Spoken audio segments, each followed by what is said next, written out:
Em endoscopia avançada da via biliar e pancreática. Então, quero, em primeiro lugar, agradecer a participação de todos vocês durante todo esse ano e dizer que esse ano essa reunião de hoje é a última reunião desse ano e que, a priori, já desde já, né, eu desejo a todos vocês um Feliz Natal, um próspero Ano Novo e lembrar já nesse momento que a gente vai iniciar nossas atividades no ano de 2023, no dia 17 de 1 de 2023. Então, eu mais uma vez quero reiterar o agradecimento à participação de todos vocês durante todo esse ano, né, que estiveram aqui com a gente. Realmente foi uma reunião bem profícua, bem bacana. Acho que todos têm aproveitado bastante. E passando aí também para desejar já para vocês, inicialmente, um Feliz Natal, né, e um próspero Ano Novo. E convidando também a Jennifer para apresentar esse trabalho para a gente, que é um trabalho interessante, é uma revisão sistemática, uma meta-análise, né, da evolução e também do diagnóstico, do desempenho diagnóstico da ecoendoscopia em pacientes que têm ducto biliar dilatado assintomático. Próximo, por favor, Jennifer pode apresentar o seu trabalho. Bom dia a todos. É, Esse estudo eu achei interessante, ele é mais leve do que comparado com outros artigos anteriores. E o interessante dele é focar um pouco nesse achado, né, que é a dilatação do ducto biliar, que para a gente ver as doenças relacionadas e até acho que a discussão interessante seria o quanto vale investir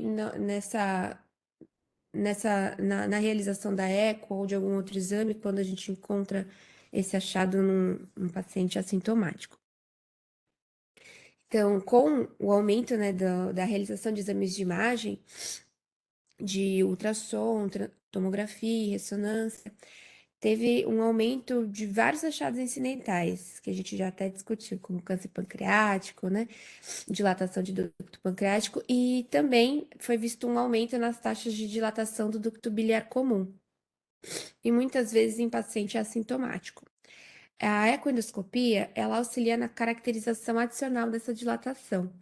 Ela consegue ter uma alta resolução da árvore biliar, próxima à junção e ao ducto pancreático principal, na papila, e potencialmente proporciona maior rendimento diagnóstico em relação a outras modalidades, já que é possível até a realização de biópsias, né, e aquisição tecidual de microhistologia, podendo auxiliar no diagnóstico, de alguma massa nessa região.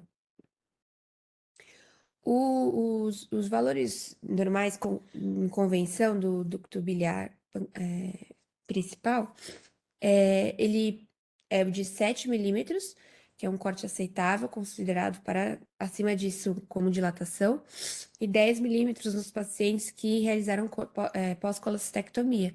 Sabe-se que acaba ocorrendo uma dilatação como um meio de adaptação, uma readaptação após a retirada da vesícula. E ele também varia de acordo com a idade, né? A gente sabe, pacientes mais idosos, 80, 90 anos, eles também podem ter um ducto de 10 milímetros e ser ok para a idade, né? Sem ter nenhuma lesão, nenhum sintoma associado. E a história natural dessa dilatação biliar em pacientes assintomáticos ainda é obscura, quando a gente não tem uma patologia identificável radiograficamente, né? Às vezes é apenas realmente uma dilatação fisiológica. A estratificação de risco entre os pacientes com esse achado é necessária para orientar a investigação e o acompanhamento adicional, né? E como a gente já comentou, a ecoendoscopia entre esses pacientes com dilatação ela é útil, ela traz informações, mas ela também precisa ser avaliada, né? Porque tem alguns riscos inerentes, apesar de baixos, riscos de translocação, de sangramento, perfuração, eventos adversos relacionados à sedação e gastos, né, com recursos de saúde que precisam ser avaliados, né, e justificar o diagnóstico essa investigação. Então, o objetivo dessa revisão é atualizar e avaliar o rendimento da avaliação da ecoendoscopia nos pacientes assintomáticos com evidência radiológica de dilatação do colédoco. Foram, então, vistas as plataformas Cochrane Library, Ovid Embase, Google Scholar, Ovid Medline, PubMed, o Scopus e o Web of Science. Foram avaliados todos os trabalhos na língua inglesa até junho de 2020. E avaliados, né, pacientes que realizaram a ecoendoscopia, tendo uma dilatação de via biliar, em pacientes assintomáticos, associados ou não a alguma alteração laboratorial. Então, foram extraídos desses estudos o desenho, as características da população e os exames de imagem realizados. E o desfecho de interesse foi, então, a incidência das causas de dilatação. Para o cálculo estatístico, a prevalência das anormalidades foi vista pelo Der Simonian and Laird Random Effects Model em Free Turkey Double R-Sign Transformation. Heterogeneidade foi vista com o I quadrado, e os valores de 25% considerado baixa, 50% moderada e 75% alta heterogeneidade. O software utilizado foi o Stata na versão 16.1. E também eles avaliaram viés de publicação, né, com um gráfico de funil, teste de correlação de classificação de bags e Manjudar, e um teste de intercepção de Egger. Então, dos resultados, foram encontrados 4.445 artigos, depois de removidos duplicados 2.616, depois avaliados em texto inteiro na íntegra 93, e destes foram incluídos 11 estudos, três estudos que incluíram, que tinham pacientes assintomáticos, às vezes não só apenas assintomáticos, e 3 estudos de conferências, resumos de conferência, né, casos apresentados em congressos, que descreviam pacientes assintomáticos, que também foram incluídos nessa meta-análise. 10 deles foram retrospectivos e 1 prospectivos, todos de centro único. Dos resultados, ao total, 1.262 pacientes foram avaliados, 516 destes eram assintomáticos, então aqui o nosso grupo de interesse. O predomínio do gênero encontrado foi do sexo feminino, de 60% a 80%, e foi considerada dilatação 10 milímetros em pacientes com anatomia intacta, ou 7 milímetros, e 10 milímetros em pacientes com colecistectomia prévia. Dos resultados, o rendimento cumulativo das patologias detectadas pela ECO nos pacientes assintomáticos com dilatação biliar foi de 11,2%, com intervalo de confiança de 3,6% a 21,6%, e um índice de heterogeneidade até alto, de 83,2%.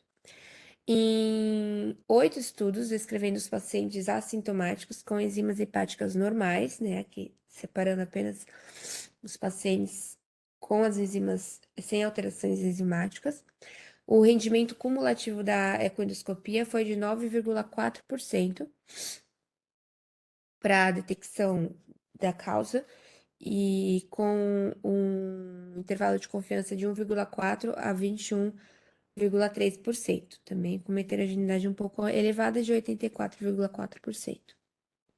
Então, aqui, né, foi a tabela que mostra a descrição dos estudos avaliados. Acho que sim, faltou um pouco de informação nesses estudos que eles não conseguiram, apesar de entrar em contato com os escritores, os pesquisadores. A maioria do estudo se utilizou do ultrassom, da tomografia e da ressonância, né?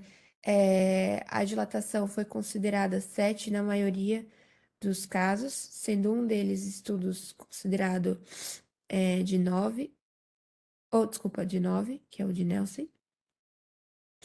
A média dos colédocos, foi de 8,6 a 13,7. E o sexo feminino predominante em quase todas as amostras, menos uma, no de Hana, que foi 40%. Dos indivíduos assintomáticos, nesses resultados, a gente teve, né, alguns estudos que foram apenas de indivíduos assintomáticos, mas outros envolveram também pacientes sintomáticos e teve uma porcentagem mais baixa de casos, 20%, 10%. A ecoendoscopia, né, foi realizada em alguns casos destes pacientes da amostra total, e foi visto dilatação concomitante com ducto pancreático em, em 10 casos, e indivíduos com colecistectomia prévia em 8 casos, ao total, ou desculpa, 8, um pouquinho mais, né, mas é um valor ainda baixo. Com pacientes com alguma doença maligna, 6 casos, e com cálculos, 13 casos, né? E achados incidentais foram vistos. 6 de divertículos periampulares e uma de pancreatite crônica. Uma foi de estenose, achado, outra aqui nesse estudo também estenose. E neste estudo de Souza de 2019, foi visto um cisto pancreático, uma compressão linfonodal e 3 estenoses.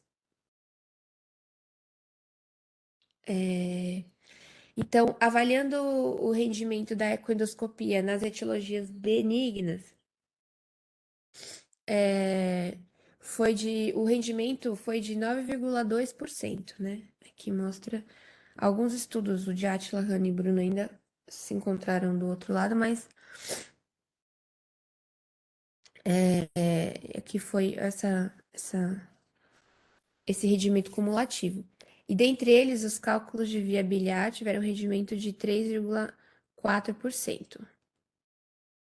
E os de cálculo, seguidos por achados incidentais como estenose, divertículo periampular de 2,1%. Seria esse daqui. São, acho, volumes bem baixos, né, de alguma alteração.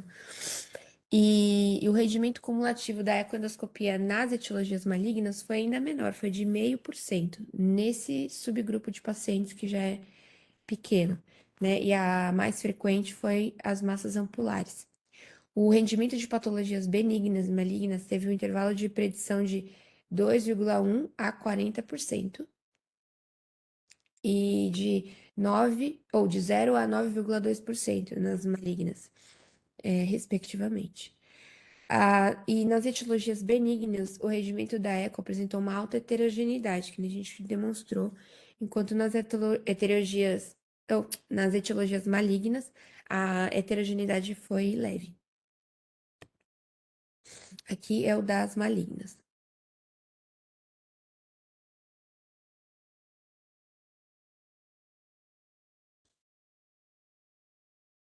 Tá. Então, sobre a avaliação do viés de publicação, né? 6 estudos apresentaram boa qualidade, e para essa avaliação de qualidade, teve uma boa concordância entre avaliadores. 10 estudos descrevendo o rendimento da eco nos pacientes assintomáticos apresentaram algum viés de publicação, que é 10 de 11, é um número até elevado. E na discussão, né, a malignidade em pacientes assintomáticos chega a 1%, né, de meio a 1%. A maior frequência foi de tumores ampulares encontrado. A eco, nesses pacientes, ela apresenta um bom método para avaliação, né? Ele tem uma proximidade do transitor com o duodeno e a capacidade de obter tecido no mesmo tempo do exame. Os pacientes com as neoplasias periampulares precoces, eles têm mais a ganhar com o diagnóstico da ecoendoscopia. já que essas lesões podem ser passíveis de ressecção cirúrgica ou mesmo endoscópica, dependendo do estágio. Então, a gente vê a se pesar, né, o risco e o benefício, já que os riscos também são baixos, mas também a taxa encontrada é muito baixa de alguma malignidade nesse sentido. O manejo da dilatação biliar assintomática, então, ele é complicado por muitas etiologias diferentes possíveis, algumas ainda só fisiológicas, né, sem realmente uma causa, pelo menos até o momento encontrada, e com implicações muito variadas. Entre os pacientes com etiologias malignas, o diagnóstico rápido e preciso vira uma prioridade. Então, talvez a combinação com biomarcadores, né, e a avaliação das características radiológicas possam ajudar a melhorar a precisão diagnóstica das etiologias malignas de dilatação biliar. Na avaliação dos cálculos de colédoco, embora benignos, né, eles necessitam de tratamento de remoção. Outros estudos mostraram uma acurácia diagnóstica comparável entre a ressonância e a eco no diagnóstico dos cálculos de colédoco. Então, essa análise, ela confirmou que a ecoendoscopia entre os pacientes assintomáticos com dilatação biliar geralmente resulta de alguma patologia benigna, né? A maioria dá 9,2% dos pacientes com assintomáticos com dilatação versus 0,5% da média dos 100 das malignas. E dos 9,2%, apenas 3,4%, né, incluiu pedras no colédoco, o que justificaria a intervenção endoscópica. Das limitações, não foi possível realizar meta-regressão e análises de subgrupo para prever uma patologia específica, e foi um número limitado de estudos também, não se tem muito a respeito na literatura, que impediu uma avaliação mais formal do viés de publicação da maioria das análises, o que destaca essa falta de publicações de caracterização da dilatações biliares em pacientes assintomáticos por ecoendoscopia. Também faltou um esclarecimento melhor sobre qual foi a participação da ecoendoscopia no diagnóstico dessas lesões, visto que vários estudos ali tinham também avaliação com ressonância, com algum outro meio. Opa. E também eu acho que o que seria muito interessante era uma análise entre métodos, né, de ressonância e eco. Acho que poderia trazer um pouco mais de de esclarecimento sobre a técnica, né? Se tivesse um resultado parecido, com menos, com menos chance de complicação com a ressonância, às vezes pensar em algum outro método nessa avaliação. E essa análise acho que seria muito bem-vinda futuramente, visto que a gente tem ainda bem poucos estudos nesse a respeito. Acho que uma das limitações também é encontrar o paciente os fatores de risco, né, para a gente pensar num caso de malignidade ou de cálculo que a gente já tem alguns scores, né, da ASE de probabilidade. Agora, para realmente doença maligna, acho que seria muito interessante, como se tem tentado no câncer pancreático, achar alguns critérios que possam sugerir, né, que aumente a frequência dessa doença em algum grupo específico para a gente fazer essa avaliação. E da conclusão, então, uma baixa, porém não insignificante taxas de cálculo e neoplasia foram detectadas durante a eco em assintomáticos com dilatação biliar. Eventos adversos precisam ser explicados e colocados na balança na hora da escolha do método diagnóstico também. E novos estudos descritivos e de análise custo-efetiva são bem-vindos para guiar essa decisão clínica. Então é isso, obrigada. Perfeito, Jennifer. Eu acho que esse é um trabalho interessante, mas que merece bastante discussão, né? Na Uhum. verdade, a gente começa pela, entre aspas, definição do que é uma dilatação coledociana assintomática, né? Eu, honestamente, nunca me preocupei muito com esse achado, porque na minha prática clínica diária, e se alguém tiver aí alguma menção diferente dessa, por favor, fique bem à vontade, mas eu, na minha prática clínica diária, avaliando pacientes, sempre encontrei dilatação assintomática em pacientes pós-colestectomia e em pacientes mais idosos. Eu nunca vi, por exemplo, assim, mesmo nas neoplasias periampulares, eu nunca vi uma dilatação de colédoco sem uma alteração de enzimas canaliculares, quando estava associado, por exemplo, às neoplasias periampulares. Eu confesso para vocês que estou tentando aqui lembrar, não me lembro de ter visto. Então, acho que, por exemplo, esse trabalho é um trabalho interessante, entretanto, a definição fica um pouco, entre aspas, suspeita, né? E um viés em relação a isso. Mas eu queria também ouvir o comentário dos colegas que estão aí, né, em relação a essa avaliação. Então, eu queria saber o que é que vocês pensam, qual é a experiência de vocês, se vocês têm alguma coisa diferente. Realmente, eu acho que é um trabalho interessante para que a gente possa discutir.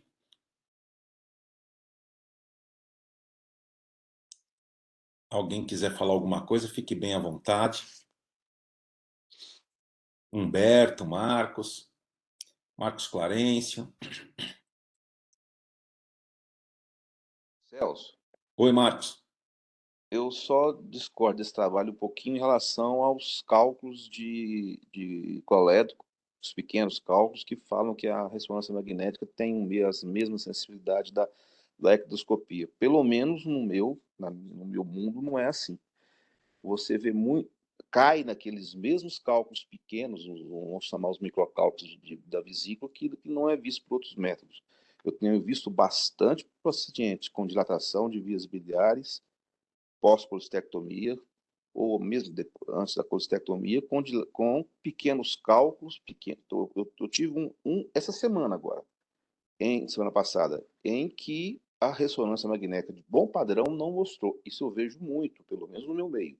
Pequenos cálculos, cálculos pequenininhos, os microcálculos, um pouco mais que microcálculos, que mostra que tem sombra acústica, um pouco mais que microcálculos, e que não são vistos pela ressonância. Aqui no meu meio eu vejo bastante isso, entendeu? É uma coisa que discorda um pouco aí desse trabalho. Ô, Marcos, eu queria fazer uma pergunta para você. Fora os pacientes colestectomizados há longos anos, qual foi a outra situação que você identificou uma dilatação, ou seja, que chegou para você fazer uma ecoendoscopia, cuja indicação era uma dilatação da via biliar totalmente assintomática? Totalmente assintomática, ou seja, sem alterações canaliculares, sem icterícia, sem absolutamente nada. Mas a gente pode até falar isso em relação não só à ecoendoscopia, mas em relação também à própria colange endoscópica retrógrada, né, que não é uma indicação para isso, quando o paciente tem uma dilatação identificada, quer seja ela pela ressonância, quer seja ela pela tomografia computadorizada, e você não encontra pedra, não encontra nada. Como é que é, qual que é a sua experiência em relação a isso? A maior causa e que foi excluída desse trabalho é o divertículo periampular. Um paciente que tem uma dilatação biliar assintomático, um achado por exame de imagem, você entra com o aparelho e vê o divertículo periampular. Pedem a ectoscopia e ali já tá dada a causa, certo? Um divertículo periampular, que é uma coisa que eu achava no princípio que era raro, hoje eu acho que não é tão raro assim. Conforme você vai tendo mais trabalho, você vai vendo muito isso. É a principal causa desses pacientes que têm dilatação assintomática. Mas foi excluída desse trabalho aí o divertículo periampular, certo? Agora, uma coisa que eu já conversei com você há muito tempo e vejo muito pouca gente falar isso, é o ducto cístico redundante, o ducto cístico remanescente redundante, ductos císticos longos, dilatados. Esses ductos císticos produzem microcálculos, produzem barro biliar, certo? E isso causa vagarosamente algum tipo de reação na papila do adenal, algum tipo de fibrose. Ducto cístico remanescente longo é uma coisa que fala-se muito pouco e cada dia mais eu vejo esses achados ocasionarem algum tipo de alteração na via biliar, principalmente dilatação e assintomático às vezes. Não é muito comum, mas serem assintomáticos, certo? Geralmente tem sintomas, mas tem também assintomáticos. Perfeito, perfeito. Humberto, quer fazer algum comentário? Bom dia a todos. Humberto hoje está quietinho, precisa provocar o Humberto hoje. Olha só, o que você falou, que o Marcos Vinícius falou, eu acho que é um número, dentro desse trabalho, é um número relativamente grande de pacientes que a gente recebe com indicação de ecoendoscopia, paciente idoso, colestectomizado de longa data, sem grandes alterações das provas funcionais hepáticas. O que eu faço com esses pacientes? Marcadores virais, as provas funcionais geralmente já estão feitas, faço uma duodenoscopia, mas não indico sempre uma ecoendoscopia. E esse trabalho veio corroborar com o meu pensamento. Tá? Na outra ponta, não se tem dúvida dos pacientes ictéricos ou subictéricos, o que tem dor abdominal, a gente vai ter que investigar. O grande problema, acho que a grande massa de pacientes não é nem o verdadeiramente sintomático ou nem o assintomático, é o oligosintomático, colestectomizado há mais de 10 anos, que chega, ora com alterações das provas funcionais hepáticas tocadas, na grande maioria normais, e a gente faz o diagnóstico presuntivo de papilite, de doença inflamatória, foi o que o trabalho mostrou que é a grande maioria. A conduta nesses pacientes, que para mim é mais desafiadora, porque você tem um paciente sintomático, você pode ter síndrome do intestino irritável, você pode ter dispepsia, você pode ter um número grande de causas desses sintomas, que não é icterícia, não é colúria, não é... E aquela frase, doutor, parece que eu estou com a vesícula de novo. E aí inclui o que o Marcos falou, alguns pacientes têm um ducto cisto redundante, um remanescente lá dilatado.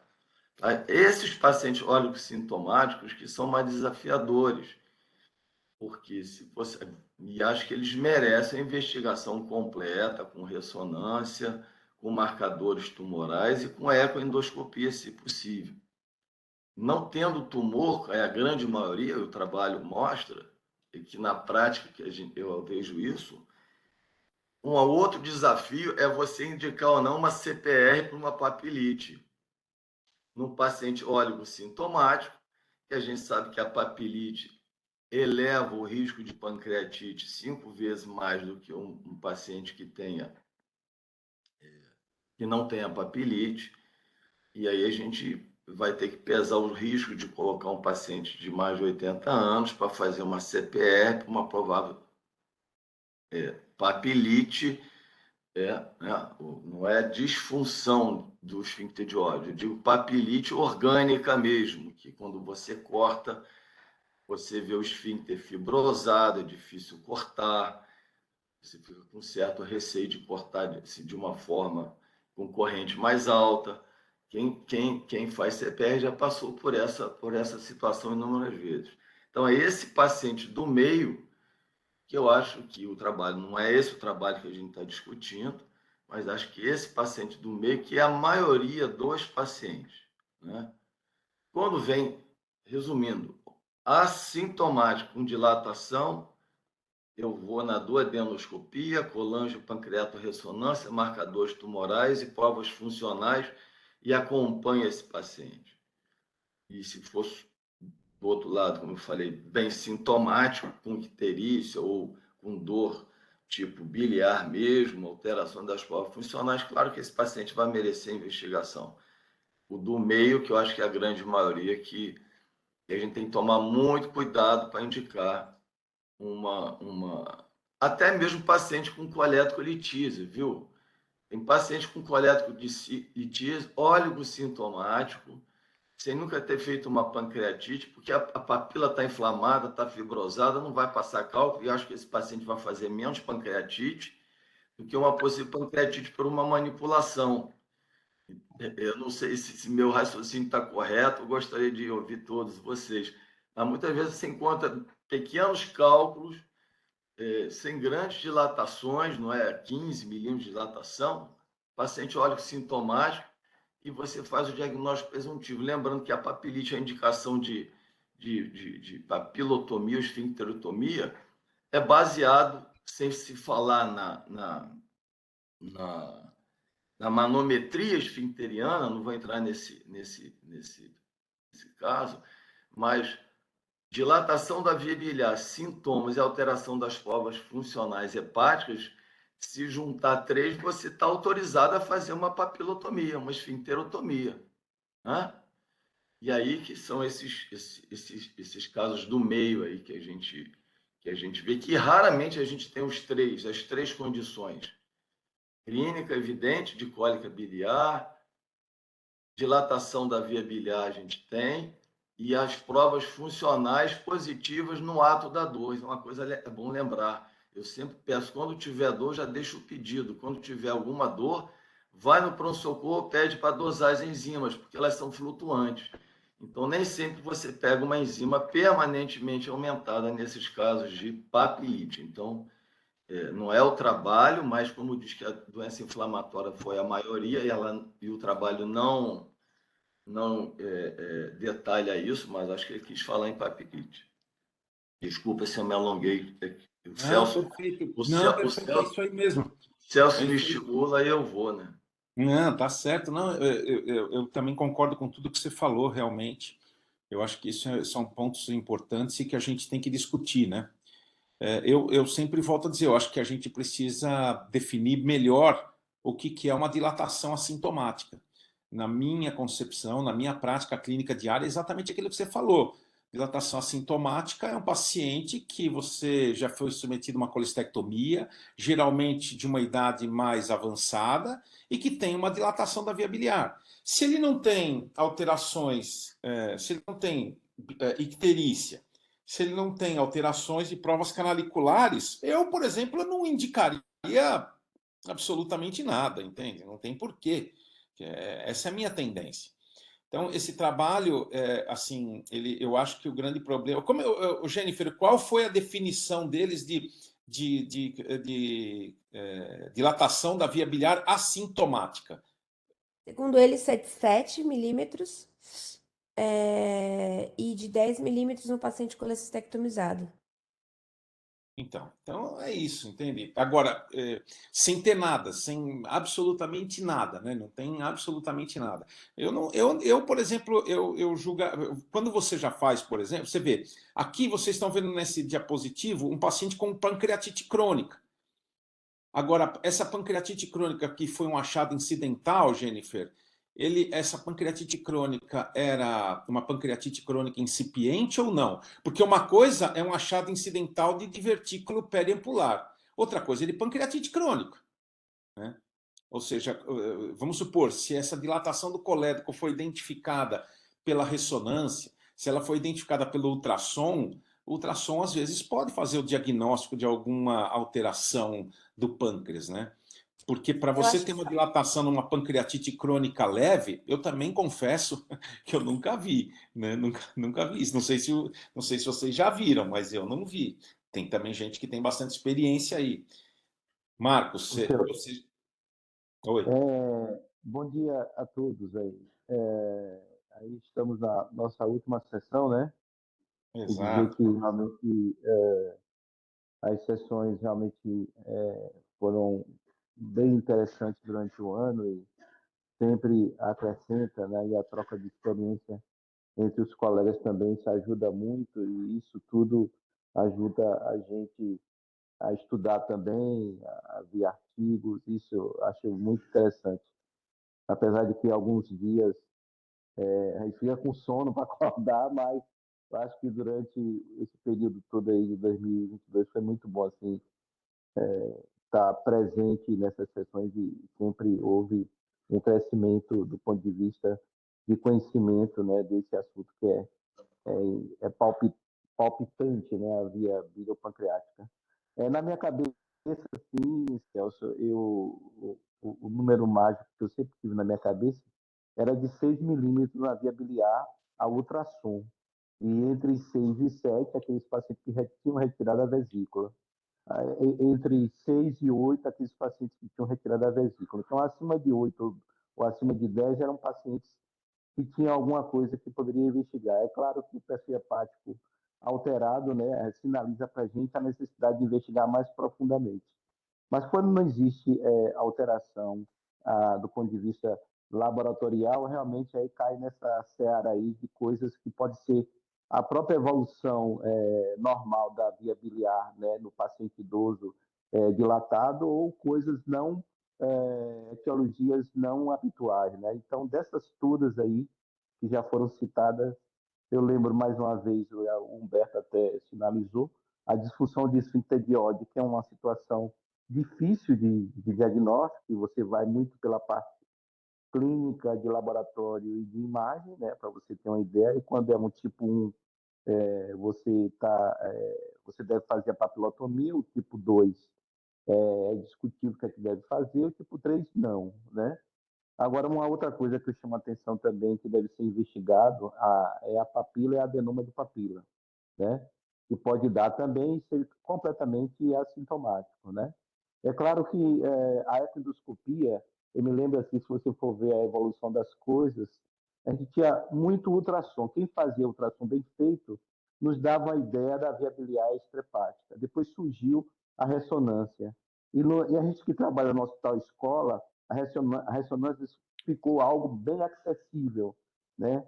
Principalmente com esse surgimento dessas policlínicas, o governo estimulando o surgimento das policlínicas e a questão dos métodos de imagem, todo mundo querendo fazer, tem as questões financeiras. Então, aqui hoje a gente tem muita facilidade de fazer uma CPRM.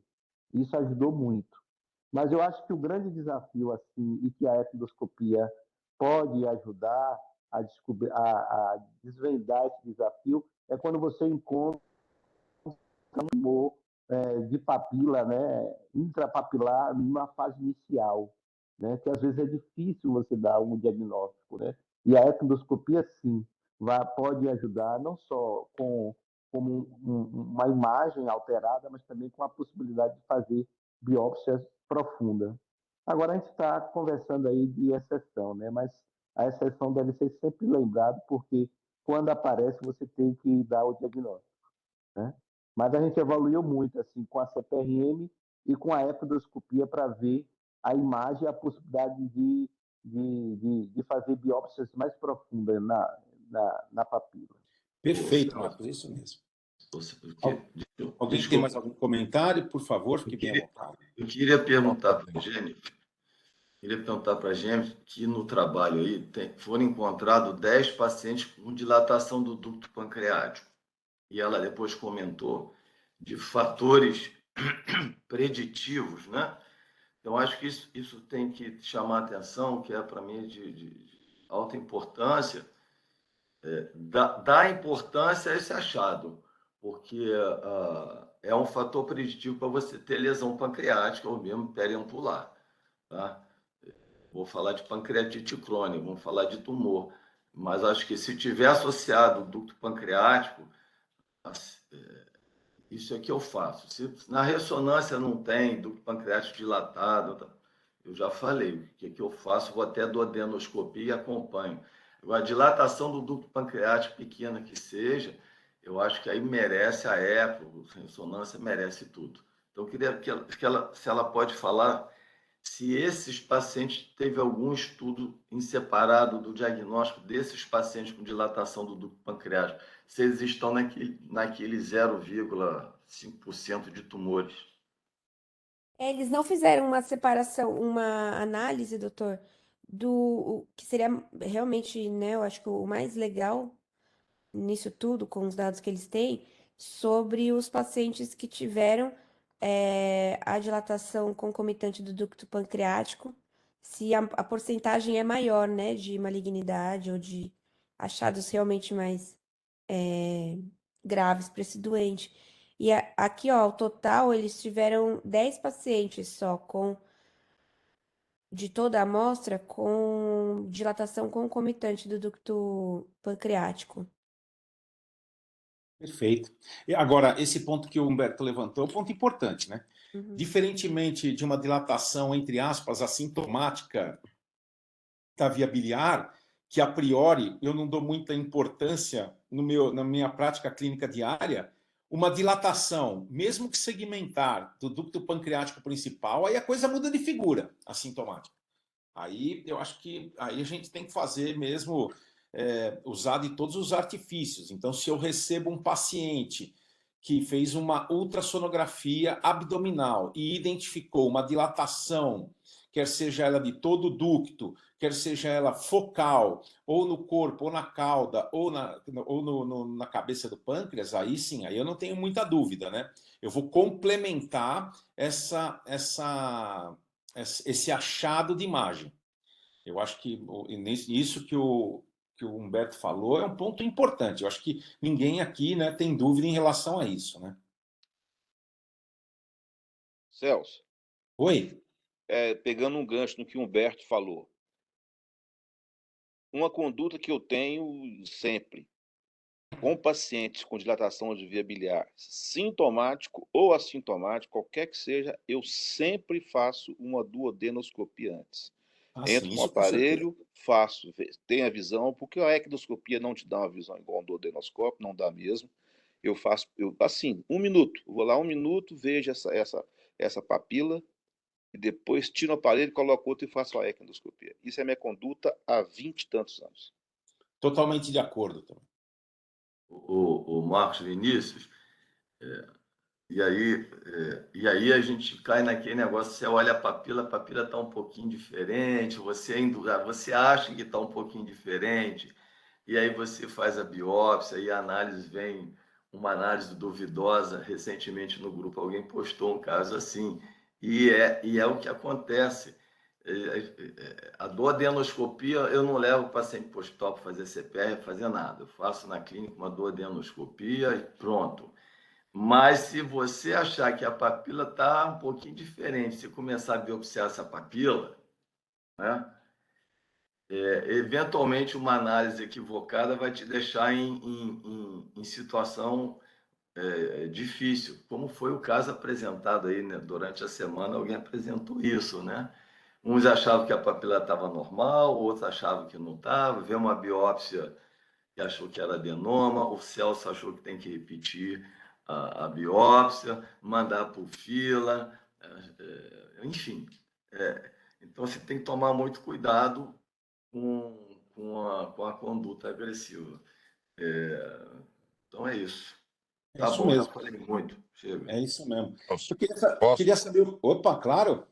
Fala aí, Rodrigo. Eu ia te chamar agora mesmo. Antes de tudo, eu queria comentar um negócio que o Marcos Vinícius falou. Eu já vi alguns casos, sim, de problemas relacionados a um ducto cístico longo pós-colestectomia, quer dizer, um reminiscente cístico longo. Eu estava pensando um pouco sobre isso quando eu fui fazer uma colecister recentemente. E tudo bem, a cirurgia é super tranquila, fizemos critical VO safety, aquele ducto cístico ali, e a gente faz colangiografia de princípio, né?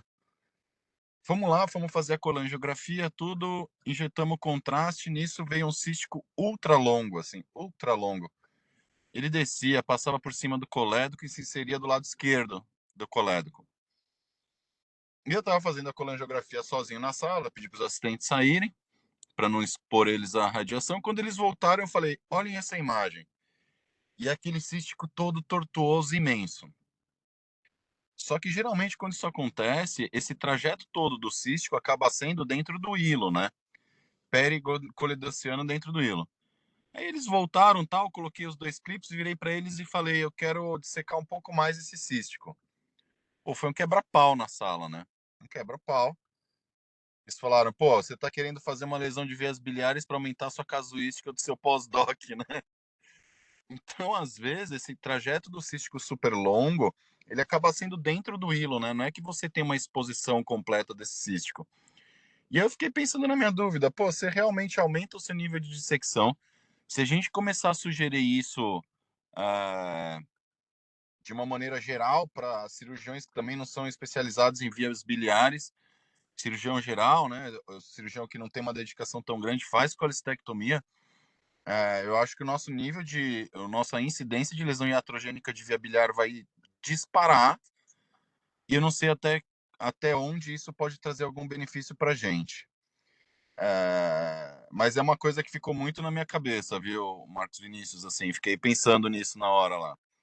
Jennifer, eu queria fazer uma pergunta para você, se em algum momento ele divide esses casos em com ou sem alteração de enzimas canaliculares hepáticas. Sim, ele divide. Aqui, cadê? Deixa eu achar.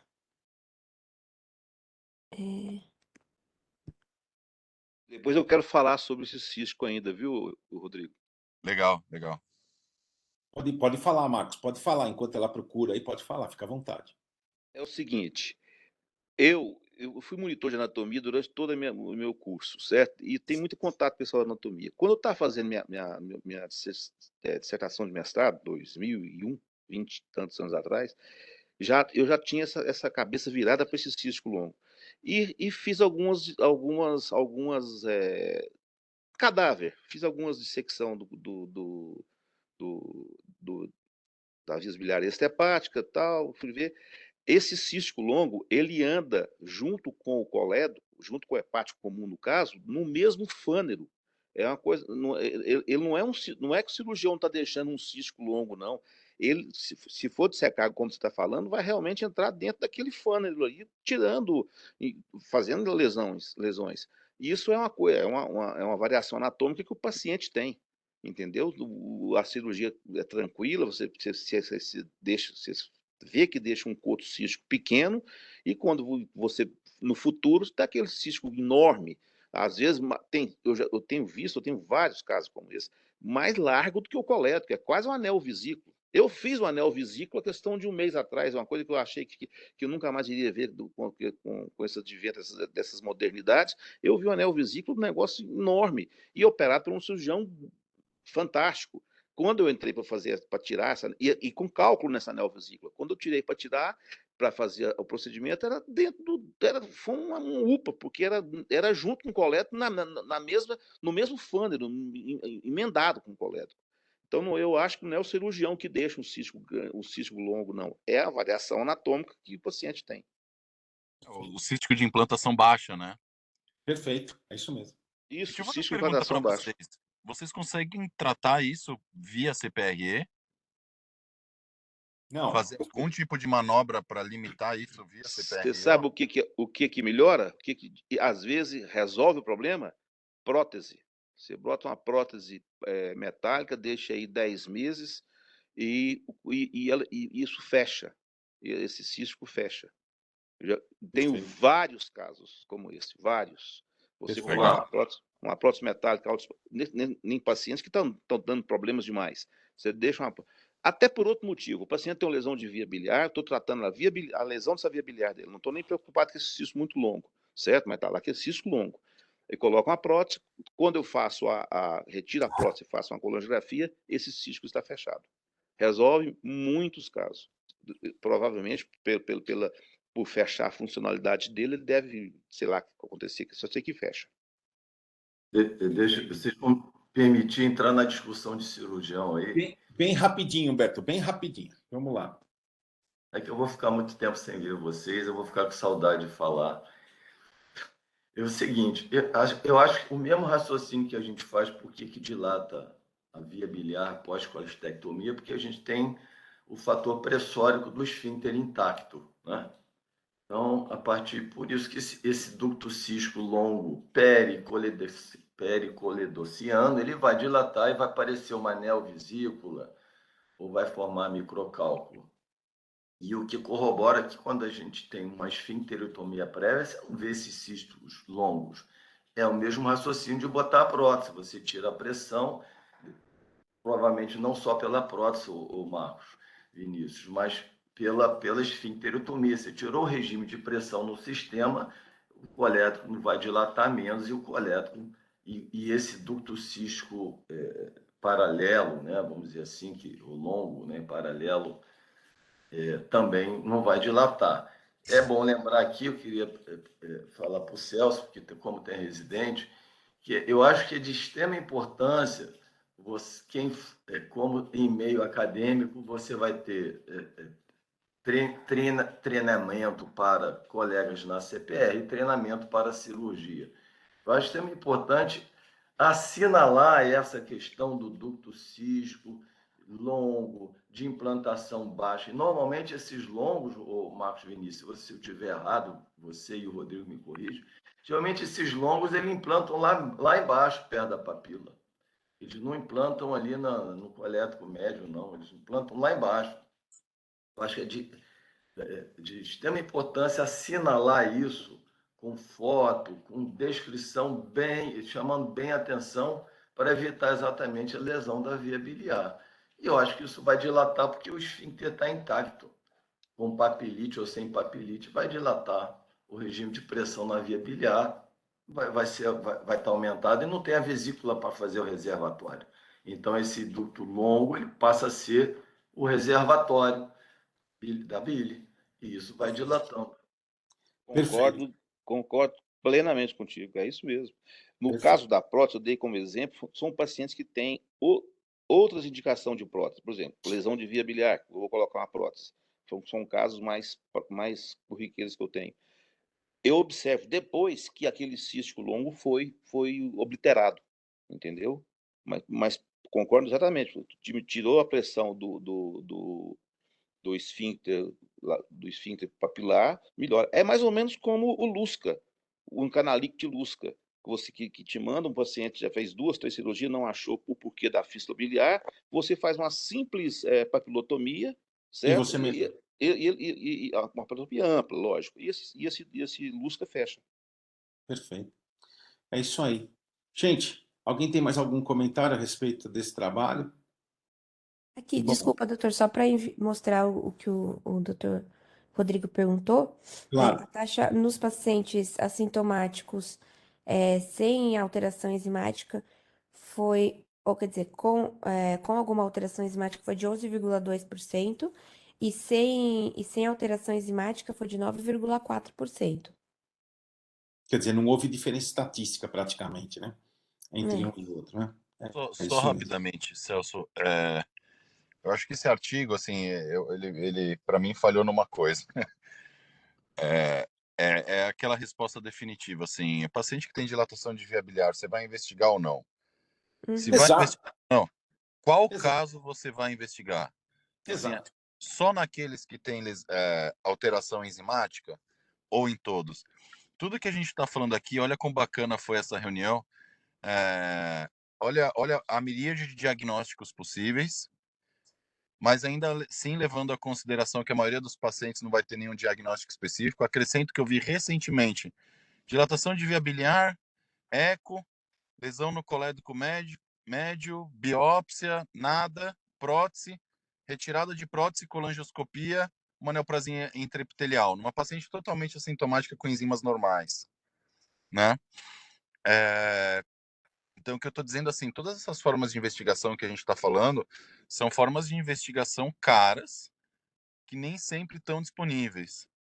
Então, assim, no fundo, a resposta que eu queria de um artigo desse é falar assim, ó, em tal situação, gasta o dinheiro, gasta o recurso, solicita profissionais para te ajudarem no diagnóstico, porque vale a pena, em tal situação não vale a pena. Porque é comum, a gente vê bastante, mas a gente ainda não sabe em qual paciente você tem que investir no diagnóstico ou não. Ô, Rodrigo, só para terminar, é assim, eu não queria falar, mas já que você falou, e pegando o seu gancho, você vê, esse trabalho foi publicado no Gastrointestinal Endoscopy, uma das revistas mais importantes da nossa especialidade, né? E é um trabalho que, para mim, falhou brutalmente, porque ele não respondeu absolutamente nada, não me acrescentou absolutamente nada, porque, na verdade, eu acho que o grande problema desse trabalho foi a definição do que é uma dilatação assintomática de colédoco, entende? E não é o que a gente vê na nossa prática clínica diária. Então, só pegando o seu gancho em relação a isso, né? Mas você tem toda razão de falar exatamente isso. Ele não é que ele peca, é, ele é um trabalho ruim, né? Infelizmente é uma meta-análise ruim porque não tem uma definição, e eu acho que a meta-análise é ruim porque os trabalhos que foram avaliados ou seja, os trabalhos que estão sendo publicados não têm essa definição de forma bem exuberante. Eu acho que esse é o grande problema. Bom, vamos passar então agora para o caso clínico, né? É um caso clínico interessante, vocês vão gostar, um caso clínico que mostra mais ou menos um pouquinho disso que a gente acabou de ver. Pode apresentar, Fernando, fique bem à vontade. Bom dia, pessoal. Eu vou apresentar hoje o caso, tá?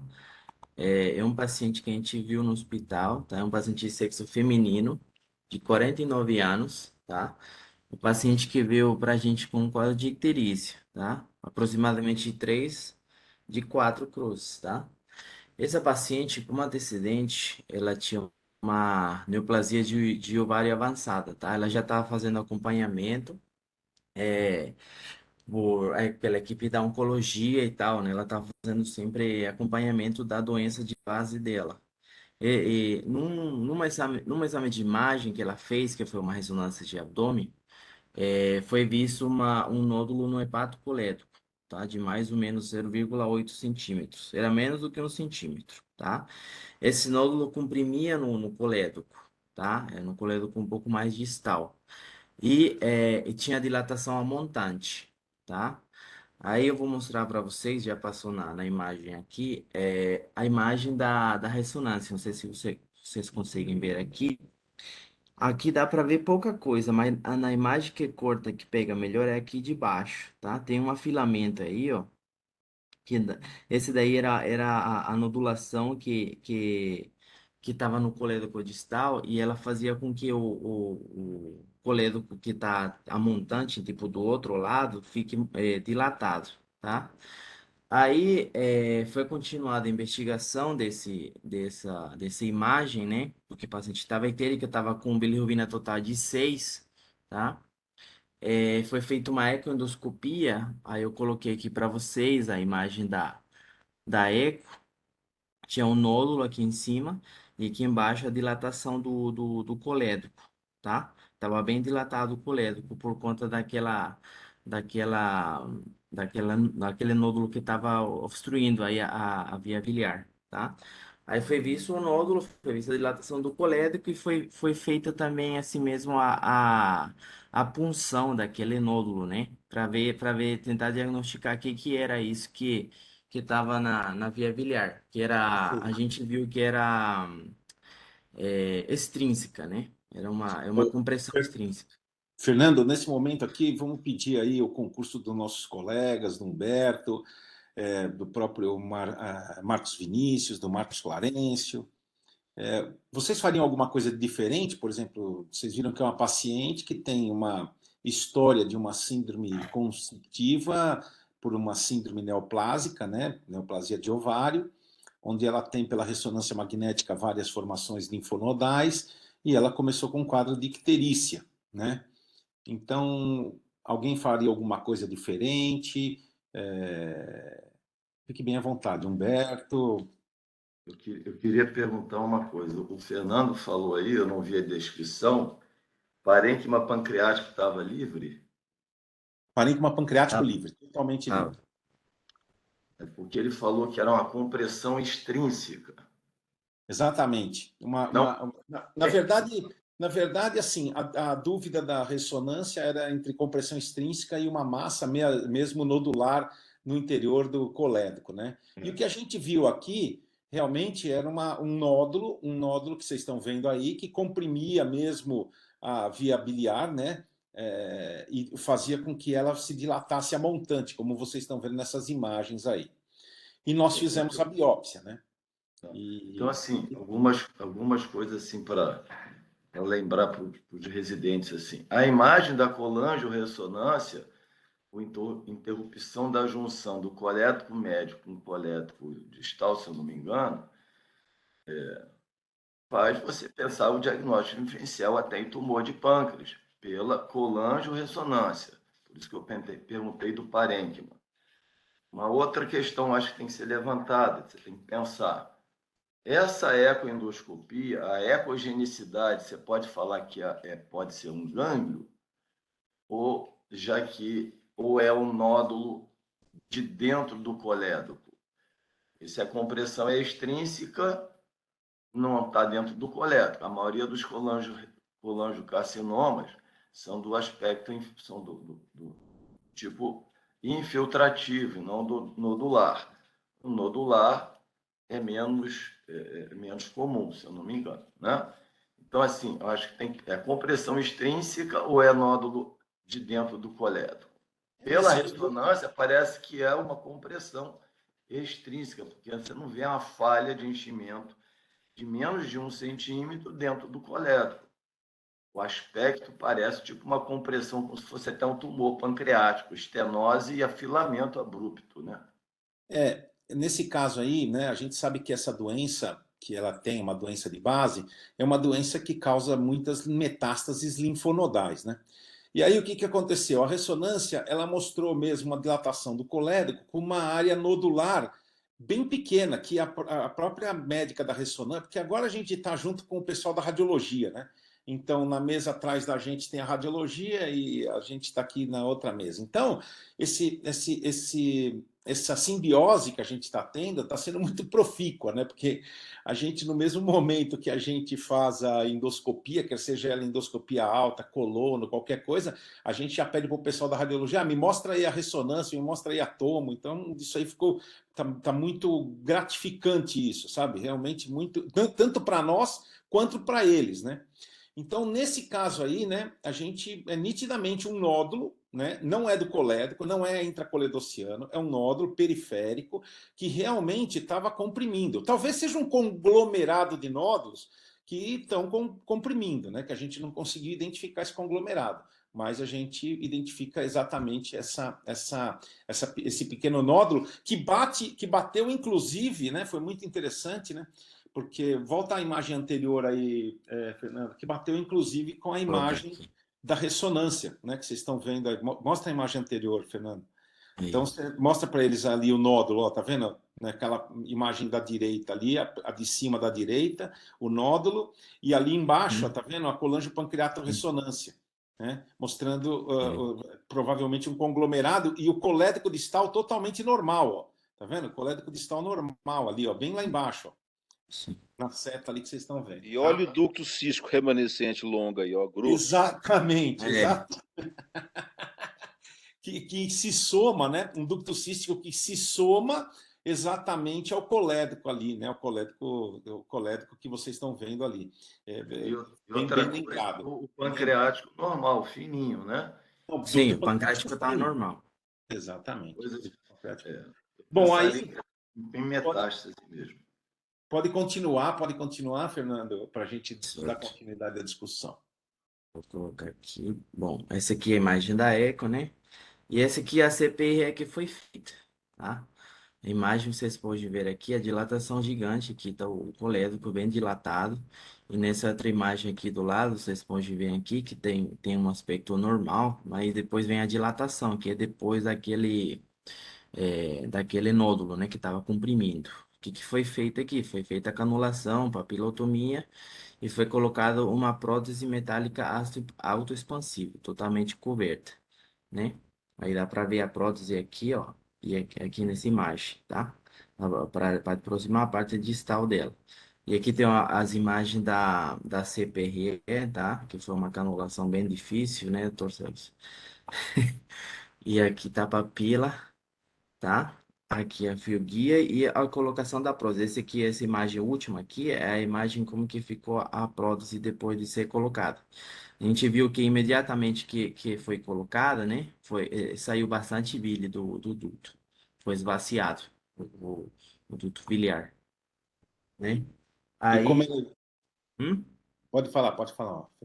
Aí, posso mostrar a próxima imagem, que ela fez uma tomografia pós-prótese, né? Aqui o aspecto da imagem, como que ela ficou, tá? Bem locada, tá?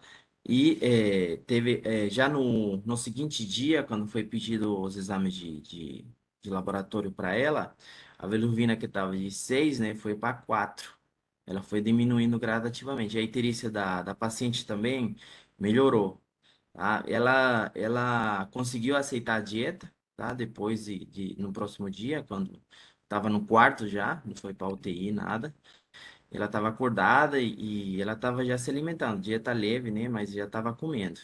E aí, gradativamente, a bilirrubina foi diminuindo, né? Até que a paciente foi dada de alta. Agora aqui, esse último slide é o laudo que veio, né, da patologia, né? Da peça que foi, daquele nódulo que foi puncionado.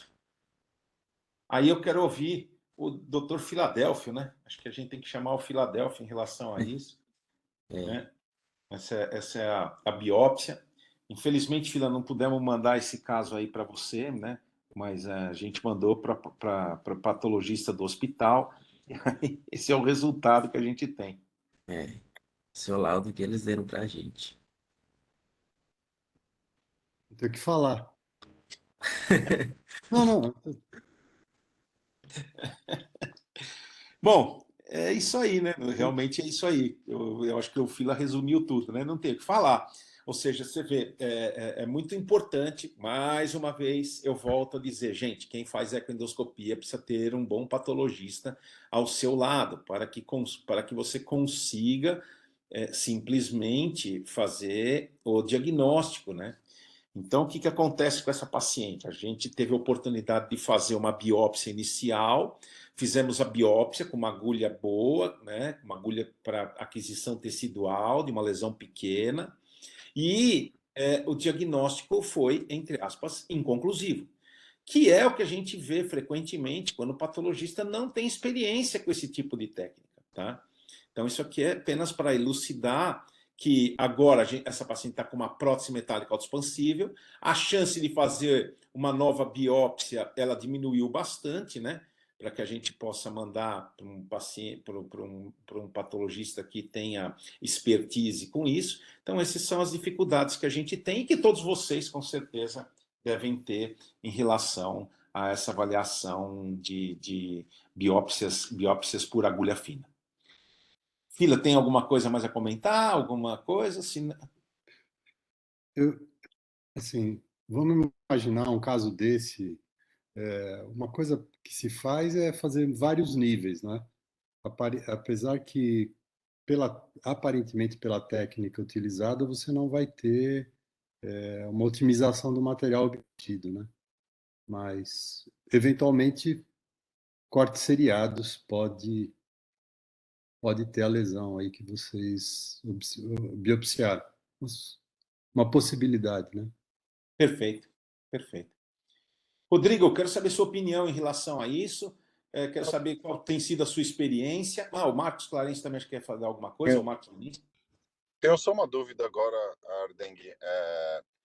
Essa paciente tem linfonodos em outros lugares? Tem. Tem. Como que vocês vão progredir na investigação ou na documentação disso? Então, esse paciente não é nosso, né? Esse paciente, nós somos chamados única e exclusivamente para tentar fazer o diagnóstico da obstrução da via biliar, né? Essa paciente está com a oncologia do hospital e eles acham que não sei qual vai ser a programação. Não sei se o Fernando tem alguma notícia em relação a isso. A última informação que me deram é que ela estava com a equipe da Onco e estava num programa da oncologia no hospital. Então é a oncologia clínica que está acompanhando ela, né? Está fazendo o acompanhamento da doença de base. Mas é uma doença avançada, viu, Rodrigo? É uma doença É, bem avançada já. Então tá, sim. o único comentário Bom que dia. O Otávio acho que tem alguma informação a mais. Primeiro, queria falar que eu vou ficar com saudade do Humberto também.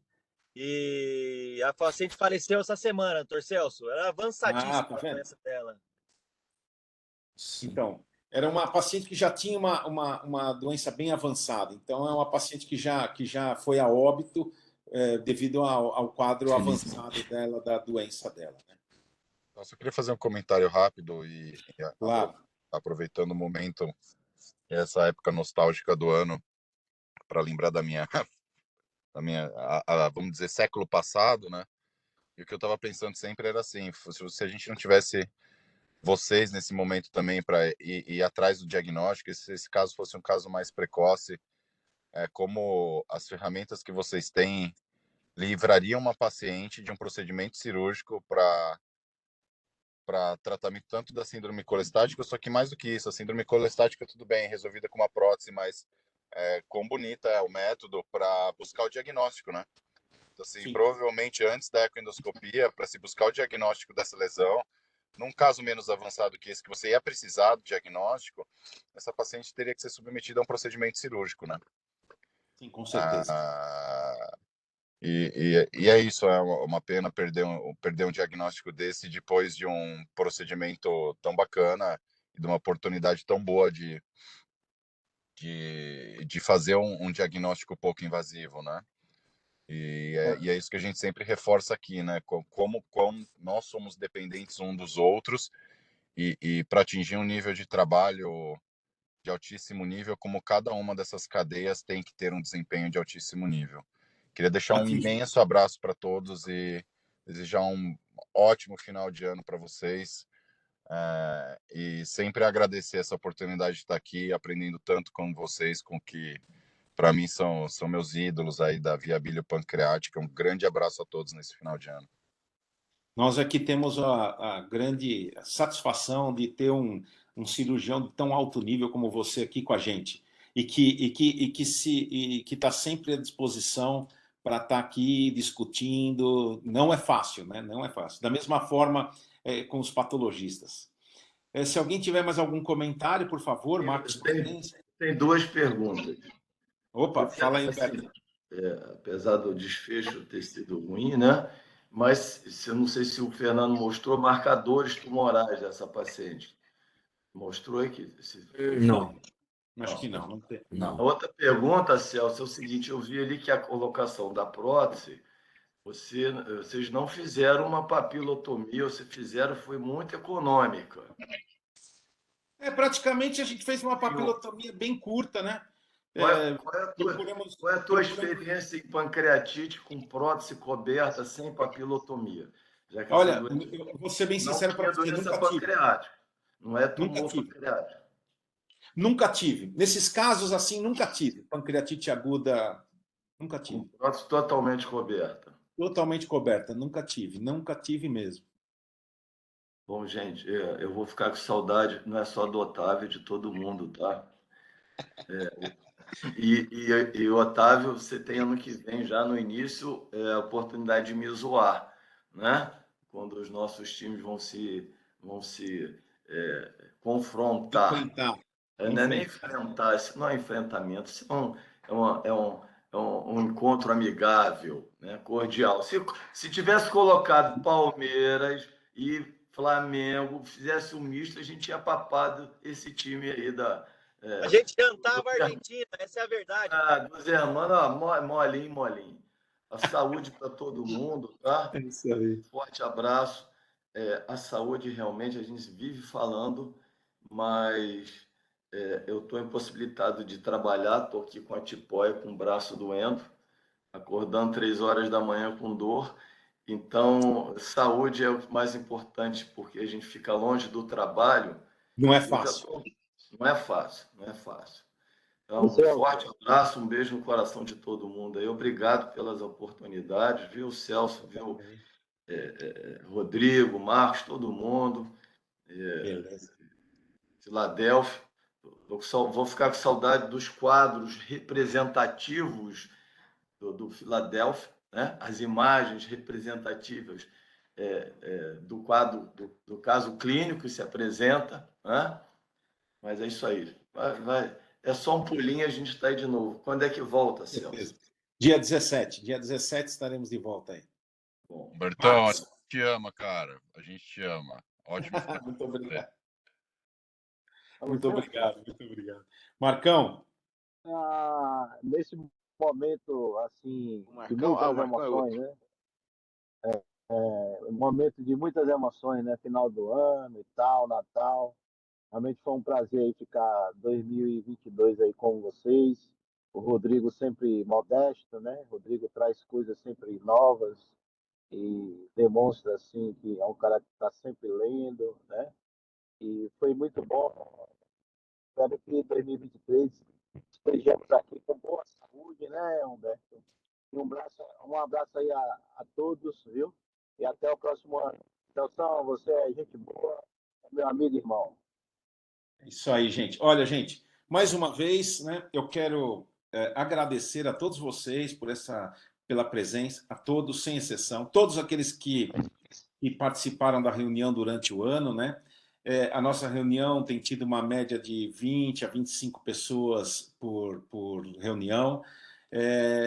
Eu quero desejar a todos também um Feliz Natal, um próspero Ano Novo e que a gente melhore cada vez mais, né, no atendimento aos nossos pacientes. Quero muito também agradecer ao Filadélfio, né, que incorpora demais, né, para a gente em relação à prática clínica diária, né, uma pessoa que não se furta, né, com todo esse cabelo branco aí, né, não se furta a nos ensinar todos os dias, a gente aprende, né, eu aprendo muito com o Filadélfio, eu sei que eu encho muito o saco dele, inclusive para escrever, que eu sei que só agora que ele está lá na Ilha Bela que ele consegue escrever algumas coisas, né, mas realmente eu quero muito agradecer, eu acho que esse grupo está se fortalecendo cada vez mais e isso é que é muito importante.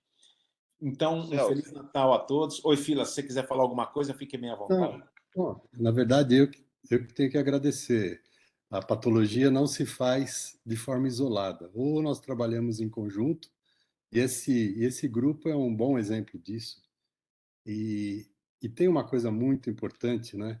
Pelo menos do lado de vocês, que eu invejo muito, que é trazer gente jovem e competente e interessada, que é uma quebra de paradigma do que nós estamos assistindo hoje em dia.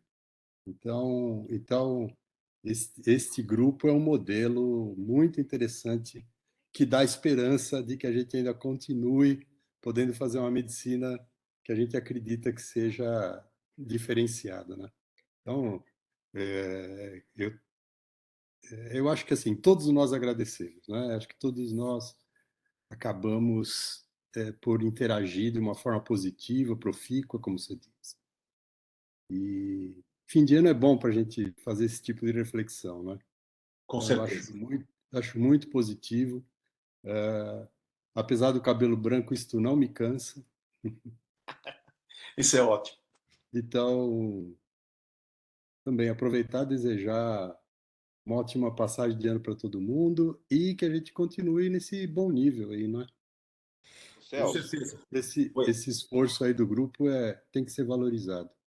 Perfeito. Celso, Oi. para falar, olha, tô de alma lavada com essa aula de hoje, viu? Porque eu achava que fosse só comigo essas biópsias, resultados de biópsias terríveis aí.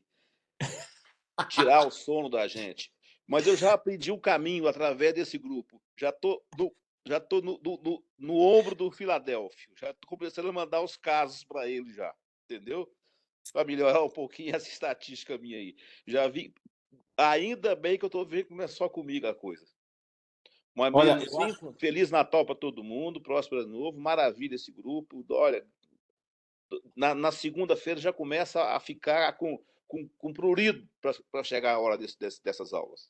Olha, eu vou dizer uma coisa para vocês aqui que eu acho que até pode se tornar uma tarefa para todos nós, né? Eu acho que esse grupo já está assim, né? Mais ou menos há 4 anos, né? 4 para 5 anos, né? Que a gente já tem feito essas reuniões. Inicialmente eram presenciais e, entre aspas, né? Graças à pandemia, a gente começou a fazer isso de forma online. Eu acho que se cada um de nós trouxermos mais uma pessoa, principalmente um jovem que queira aprender, principalmente de qualquer área, né? Quer seja ele da clínica, quer seja ele da cirurgia, quer seja para participar ativamente, eu acho que é muito importante, porque realmente você vê que os níveis de discussão do ponto de vista anatomopatológico, do ponto de vista cirúrgico, do ponto de vista endoscópico, eles são muito exuberantes, né? E eu acho que formam uma avaliação muito bem pormenorizada da via biliar. Então, eu acho que a gente tem que tentar trazer cada vez mais pessoas para esse grupo, para que a gente possa discutir e continuar discutindo em alto nível. E, mais uma vez, né, para a gente terminar mesmo, eu gostaria de agradecer novamente e desejar a todos vocês Feliz Natal. E no dia 17 a gente tem a primeira reunião. E quem tiver caso para discutir, quem tiver caso para apresentar, por favor, fique à vontade. É só mandar para mim no privado, que vai apresentar com tranquilidade, tá? Eu acho que isso é uma coisa importante para que a gente evolua com esse grupo. Então, eu vou dar um tchau aqui para vocês e a gente se encontra dia 17. Tchau para todo mundo. Tchau, bom dia, um abraço. Bom dia, gente. Valeu. Tchau, tchau. Final de ano para todo mundo aí, um beijão para a família e avante palestra. Vamos nessa. Falou, um abraço, gente. Tchau.